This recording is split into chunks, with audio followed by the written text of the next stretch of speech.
Hello, this is Dr. Anju Singh, and I'm recording this short video again to share with you some of the things that I do in order to promote a culture of belonging within my own classroom, to support diversity and inclusion within my own classroom. I'd like to start by sharing a little excerpt from this article. If I can find it here, where is it? Screen 2. So this is evaluation of a questionnaire measuring university students' sense of belonging to and involvement in a biology department.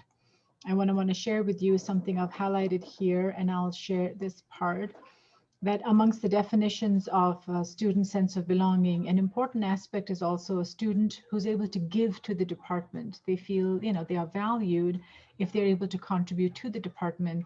And also important that the students feel that the faculty is supporting, they feel comfortable in the classroom, and faculty is empathetic.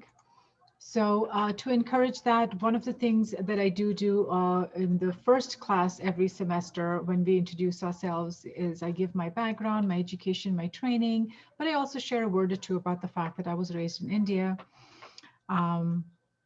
And when I go around asking the students their names and giving me their backgrounds, I do encourage them to tell me anything that they feel they would like to share about their heritage or their nationality, their culture, if they're comfortable sharing, whether they come from the LGBTQA community. And I also make very clear that any kind of inappropriate remarks will not be tolerated in my classroom. The thing that I want to highlight in today's video is that not all students are comfortable sharing in a common platform with 20 people, whether it's in a physical classroom or right now in the remote Zoom. And I've had a student like that, a very shy student, very bright, very smart, intelligent, but shy. She usually has her camera off, and besides engaging in very direct academic interaction, she rarely talks about anything else. But because of the statement that I made in the first class, I've had the student now for 2 consecutive semesters, for AP1 and then for AP2. In AP2, she finally opened up. And in AP2, she started sending me emails sharing with me that she's from the Mennonite community. Now, my knowledge of the Mennonite community is very limited. I've lived in central Pennsylvania for 20 years. I know a thing or two. I've visited the Amish village and the Mennonites, but again, I don't know a lot about the community except the little bit that I get from visiting them as sort of a tourist. But since she was born and raised into the community, she has at length shared with me a lot of history.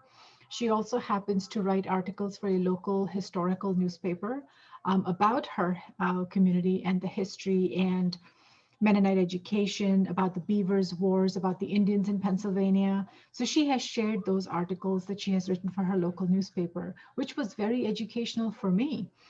And also she happened to have a death in the family.